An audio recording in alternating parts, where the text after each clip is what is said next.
Hey YouTube and Facebook, this is Blade Junkie, and I recently had a post of a Lego claw sort of vehicle, and I made that video originally so that I would be able to take it apart and use the pieces, and I made the video, and took it apart, so I've already built the next thing I have to show you.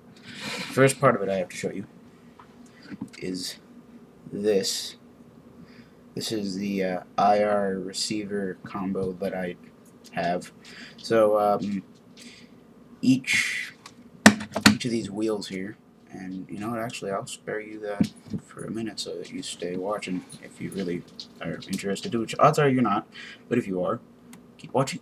So anyway, this is the first thing that I would like to show you is this. This is the steering portion of it.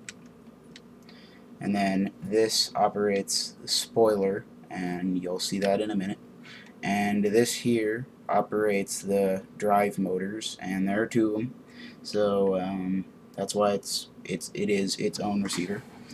And now a big reveal, sort of. This is the vehicle.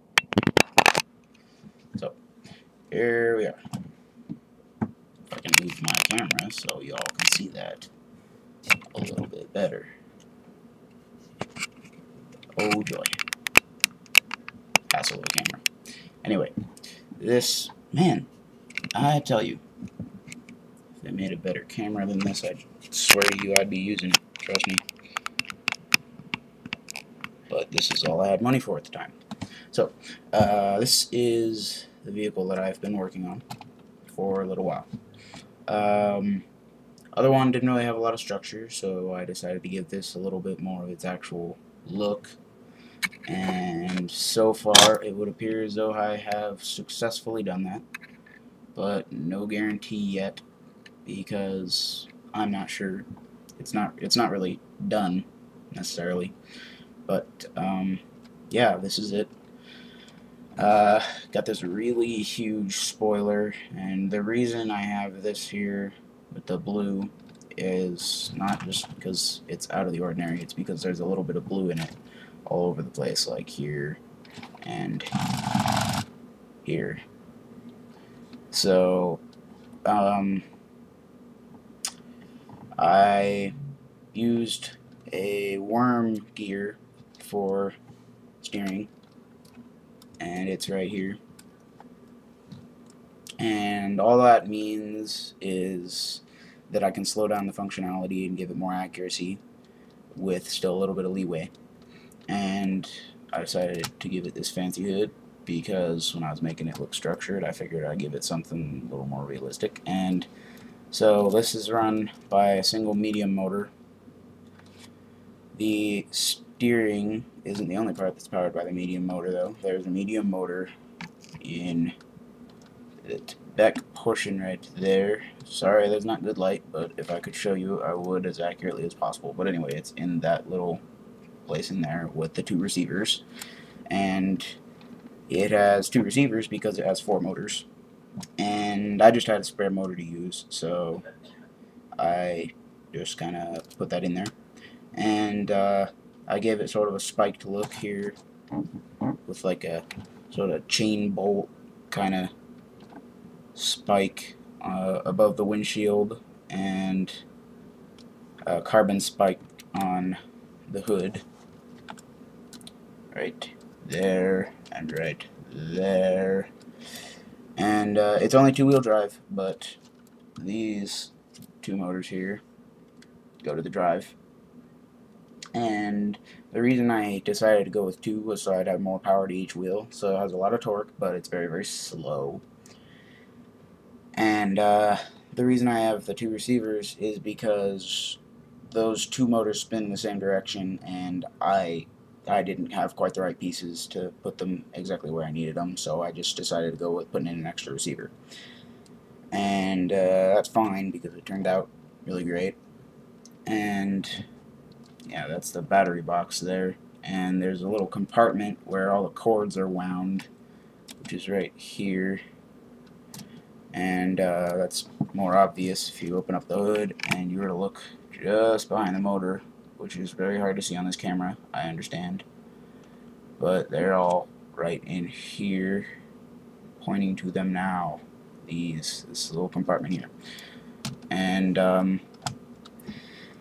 well, I used two of the corkscrew worm gear sort of pieces, and I gave it a hot rod look, which I just kind of like. I don't know why, it's just sort of a car thing, because I've been taking some driving classes lately. And anyway, if I were to press this here, put this button on the outside so I don't have to flip it over, but anyway, press that button, a little light turns on. That represents that it's on, and then you can also see the two little lights in the back of it there. Those are the receiver lights. And yeah, so perhaps I can move the camera. It will give me a moment to attempt. And there we go.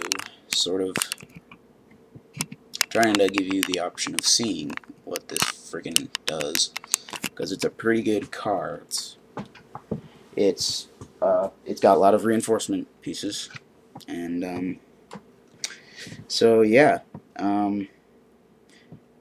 this is that corkscrew function in there under the hood.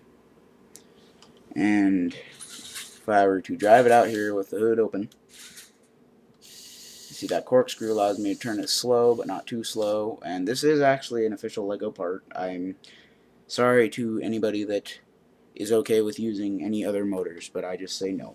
If you're going to build LEGO, you build all LEGO. And it's not very fast, obviously, because I gave it more torque than I did speed.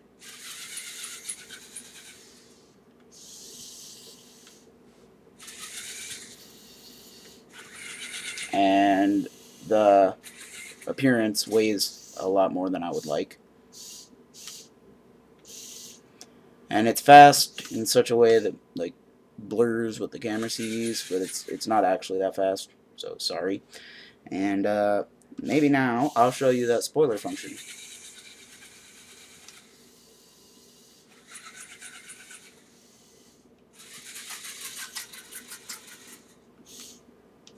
And yes, it does have sort of a gear down backwards thing. The way I set the motors up, they have to pull more to back up than they do the other way. And engines often do better with the concept of pushing than pulling. So here's the spoiler, which lowers like this, and it functions for two things.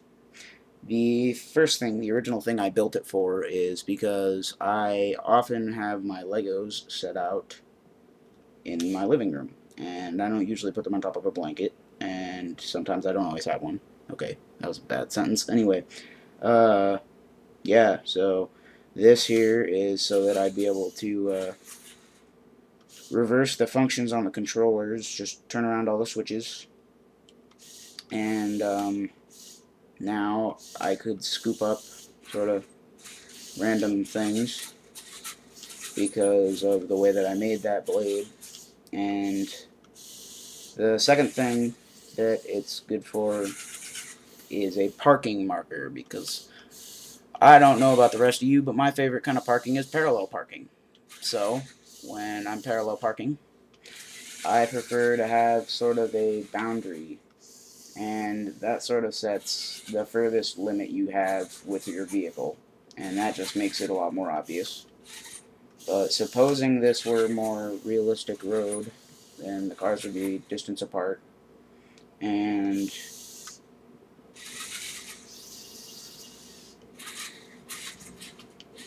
if I set that, my parking marker is right there on this carpet piece that holds it sort of bolted down. Not bolted, it's just wood. I was lying. Anyway, yeah, so that's the parking marker, and then once it's parked, you pull it forward just enough to lift it back up again, and there's that spoiler. And then just like anything else, you can pull it out just as easily as you can get it in. On average, you can do it more easily. And so I guess until my next video or upgrade, I will let you know how this goes. This is Blade Junkie, signing off.